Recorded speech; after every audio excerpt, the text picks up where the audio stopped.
ใจแบบนั้นเหมือนกันว่าเจ้ากับเขานั้นเป็นเพียงเพื่อนกันแต่ทุกครั้งที่เห็นเจ้าอยู่ด้วยกันมันทำให้ใจค่อยต้องคิดหวั่นไหว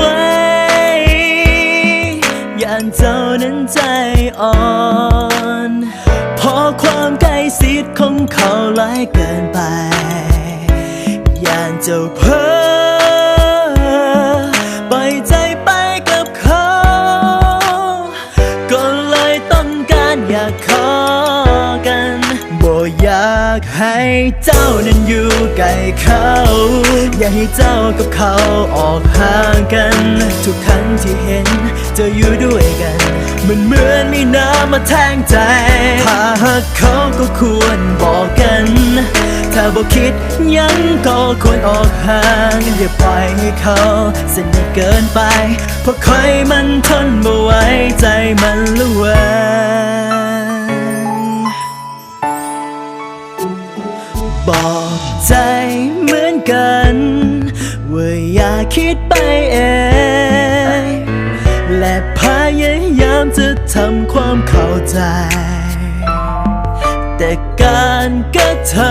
ำที่เขานั้นแสดงออกมันยิ่งทำให้ค่อยแน่ใจหวั่นไหวการเจ้านั้นใจอ่อนเพราะความใกล้ชิดของเขาหลายเกินไปย่านเจ้าเพ้อปล่อยใจไปกับเขาก็เลยต้องการอยากขอกันบ่อยากให้เจ้านั้นอยู่ใกล้เขาอยากให้เจ้ากับเขาออกห่างกันทุกครั้งที่เห็นเจ้าอยู่ด้วยกันมันเหมือนมีน้ำมาแทงใจถ้าหากเขาก็ควรบอกกันถ้าบอกคิดยังก็ควรออกห่างอย่าปล่อยให้เขาสนิทเกินไปเพราะใครมันทนบ่ไหวใจมันละแวง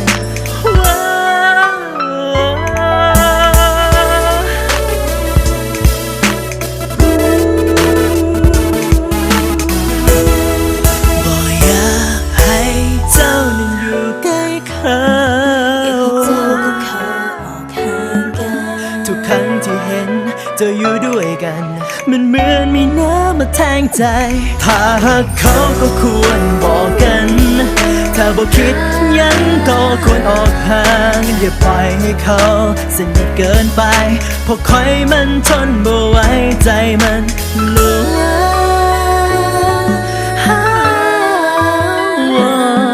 ถ้าคิดยังจะหากัน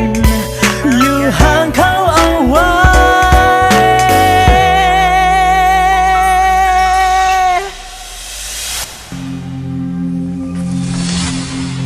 ขอบใจที่อุตส่าห์มาอยู่เป็นโมงแก้งเงาให้แฟนค่อยต่อไปบ่ต้องอย่าต้องให้ลำบากใจพอคอยมันทนบ่